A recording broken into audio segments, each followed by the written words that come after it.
પેલું તીર્થ મા બાપ. ઘેરથી કામે જાઓ, ધંધે જાઓ, ઓફિસે જાઓ, નોકરી જાઓ, કાયમ પ્રોગ્રામમાં કીધું 4 જણાનું અપમાન ન કરવું, એક ધર્મનું અપમાન ન કરવું. આપણી બાજુમાં બીજો માણસ ગમે ધર્મ પાળતો એને એમાં ભગવાન દેખાતો હોય, આપણને આમાં દેખાતો. ધર્મનો હેતુ છે જીવનું કલ્યાણ કરવાનું. નદી નાળા નીકળે ગમે ત્યાંથી છેલ્લે મળે છે સાગરને, એમ ધર્મ ગમે હોય આખર મળે છે ઈશ્વરને, આખર મળે છે ઈશ્વરને, આખર મળે છે ઈશ્વરને. ગમે ધર્મ હોય આખર ઈશ્વરને મળે છે. પછી જૈન હોય તો ભલે, સ્વામિનારાયણ હોય તો ભલે, વૈષ્ણવ હોય તો ભલે, માતાજીનો ધર્મ પાળતા હોય તો ભલે, એનો હેતુ જીવનું કલ્યાણ કરવાનું. એક વૃદ્ધનું અપમાન ન કરવું, ઉંમર થઈ ગયેલી વ્યક્તિનું અપમાન ન કરવું. ઘણા તો કે બાબા ડોશીના મા બાપ હાલો નથી હલાતું. ત્યાં હું થોડ્યો તો છું, થોડી તો તારી જેવડા થતી અમે બલાંગું મારતા. અટાણે જો કે તમે કોઈ માવો મસાલો ખાતા હો તમે થૂકો તો 10 ફૂટ જેટલું થૂક જાય. આનું આ શરીર થાકી જાય, થૂકો એટલે પહેન પડે. ઈથીની શરીર થાકી જાય અને થૂકવા જાઓ કાંઈ ઓઠા છોટી જાય, કાં સાડા છોટી જાય, કાં બાહે છોટી જાય. અને હાવ શરીર થાકી જાય,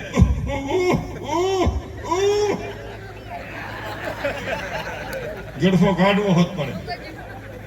ભલે ને તમે બેનો દીકરી, નાની દીકરી દાંત કાઢે, જુવાની દાંત કાઢે, 80 વર્ષ પછી હું તો નહીં હોય, 80 જોહાય થેપલા ટીંગાતા હશે. હા ભાઈ ઉસ્તાદ, તમે દાંત કાઢો છો દાંતે નહીં હોય, સીધું ભોણ. એટલે ગંદી કાયાનો ગૌરવ ન કરી આજ પડે કે કાલે કાયા મૂળ વિનાનું ઝાડવું પડતા ન લાગે વાર. જેથી તમને તમારા રોગનો અભિમાન આવે, તેની કોઈ કદરૂપી વ્યક્તિને જોજો. જેથી તમને તમારા બાહુબળનું અભિમાન આવે, તેથી લાકડીને ટેકે વાકી વળી ગયેલી હાલતી વ્યક્તિને, વૃદ્ધ વ્યક્તિને જોજો. જેથી તમને તમારી સંપત્તિનું અભિમાન આવે, તેથી રસ્તે ભીખ માંગતી વ્યક્તિને જોજો. આ તો સમય સમય બળવાન નહીં, પુરુષ બળવાન કાબી અર્જુન લૂંટિયા ઓહી ધનુષ ઓહી માં. એક દી આપણે જતું રહેવું પડે. એક દી તમે જુઓ, નાના છોકરાને હાલતા શીખવાડવું પડે અને એની વ્યક્તિ વૃદ્ધ થાય એટલે ટેકો દેવો પડે, નકર લડી. જન્મ અને મરણ બે એક જ હરખી વસ્તુ છે. નાનું બાળક હોય તો ખાતા શીખવાડવું પડે, વૃદ્ધ થયા પછી એને ખાવા દેવું પડે. આ ગંદી કાયનો ગૌરવ ન કરી એટલે કીધું. અને બીજી વાત, એક ગરીબનું અપમાન કોઈની ન કરવું. તમારી ફેક્ટરીનો માણસ હોય, ઓફિસનો માણસ હોય, કારખાનાનો મજૂર હોય કે ખેતરનો મજૂર હોય કે તમારે ઘરે કામવાળી કોઈ બેન કે ભાઈ આવતો હોય, એની ગરીબ પરિસ્થિતિ છે, એનું કોઈ દી અપમાન નહીં કરશો. તમારે ન હોય અમારે હોય, તમારે ન હોય અમારે હોય, ના ભાઈ એવું નથી. એનો સમય નબળો છે, વ્યક્તિ નબળો નથી. 50 વર્ષ પહેલા એનો બાપ આપણી ભેગો નોકરી કરતો હોય, સમય ફરી જાય, આજ આપણા છોકરા એના કારખાનામાં કામ કરતા. આ તો સમયની બલહારી છે. આગળ વાત કરું તો વાત એક ઈ છે, એક આવા બાળકનું અપમાન ન કરવું. ઘણા તો શું કે હું ઘેરે જાઉં છોકરા સપડક થઈ જાય, એટલે એ કઈ શૂરવીરતા છે? બાળક છે ઈશ્વરનું રૂપ છે, બાળક છે ઈશ્વરનું રૂપ છે. તમને મને ભાળીને કામ જો છોકરું ભાગમાં મળે તો સમજવાનું ઈશ્વર દૂર હેલો જાય છે, ઈશ્વર દૂર હેલો જાય છે, ઈશ્વર દૂર હેલો જાય છે. દોડી તમારા ખોળામાં દાખલ થઈ જાય તો સમજવાનું ઈશ્વર મારી નજીક છે, ઈશ્વર મારી નજીક છે, ઈશ્વર મારી નજીક છે. આ બહુ વાત વિચાર કહેવાનો મારો ભાવાર્થ. આ 4 જણાનું અપમાન ન કરવું. અને બીજી વાત, દીકરો ને દીકરીનો ભેદ ભૂલી જાઓ. દીકરો ને દીકરી ઈશ્વરનું સંતાન છે. હું તો ત્યાં સુધી વિચારું છું કે આપણા ગામમાં જે દંપતીને નકરી દીકરીઓ હોય, દીકરો નો જન્મ હોય, એ દંપતીનું જાહેરમાં ભગવાનની સાક્ષી સન્માન કરો કે તમારી શક્તિઓ આવી છે, તમારી લક્ષ્મીઓ આવી છે, તમારી દેવીઓ આવી છે. જરાય મુદાતા નહીં. તમારી દીકરીના ભાઈ થઈને અમે ઉભા રહેવું, આમ હૂફ દેવાની ખાસ ખાસ જરૂર છે. આ જરૂર છે.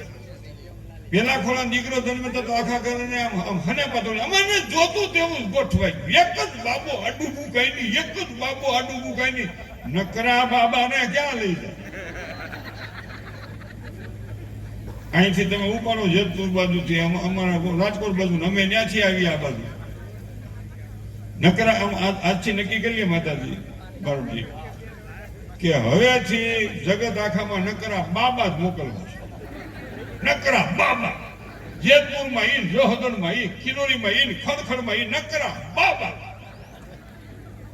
જ્યાં જાઓ ત્યાં નકરા બાબા જન્મે. તો 30-35 વર્ષ તો લગ્ન કરવા પડે ને. અમે તો નાના તો 17 વર્ષે લગ્ન થઈ ગયા, પણ હવે તો 2 17 ભેગા થાય તો ગોઠવવું જ પડે ને. ક્યાં તમે અહીંથી નીકળો વરદાન લઈ કે લાડે કોઈ દેવરની જાન, લાડે કોઈ દેવરની જાન. તમે નથી આવતા, તમારી ભાષા પાછી ફરી જાય. લાડે કોઈ દેવરની જાન, લાડે કોઈ દેવરની જાન. બાબે બાબાનો હાંધો થાય. એ હાસ્યની પાછળ મારી ગંભીર વાત છે. આ ઉમા પાર્ટી પ્લોટની માલિકો એટલા બધા હું તમે બેઠા છી. ક્યારે બેઠા છી? આપણી માં પણ એક દીકરી હતી. આપણી નાની દીકરીને જન્મ દીધો. ઈ આપણી માં બની. આપણી માએ આપણને જન્મ દીધો. આપણી માં જ નો જન્મી હોત તો હું ને તમે આ જેતપુરમાં ઉમા પાર્ટી પ્લોટમાં ન બેઠા હોત. આપણી માં પણ એક દીકરી હતી. આ વિચાર ન ભૂલજો, આ વિચાર ન ભૂલજો. આ વાત છે.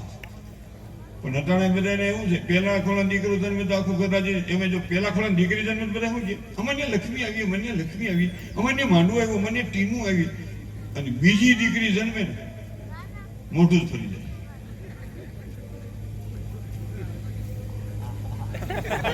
કૃષ્ણ આવ્યો એટલે બધું થાય. ડોક્ટર ને પૈસા પૂર્યા હતા. ડોક્ટર કીધું બાબો છે. પૈસા ખાઈ ગયા. માનતા માની ત્યાં બેઠા તમારા ભાઈ. એમાં ત્રીજી જન્મે મહિને 1.5 મહિને ઘીરે તમે જાઓ તો અડધા તો હોગમાં બેઠા હોય.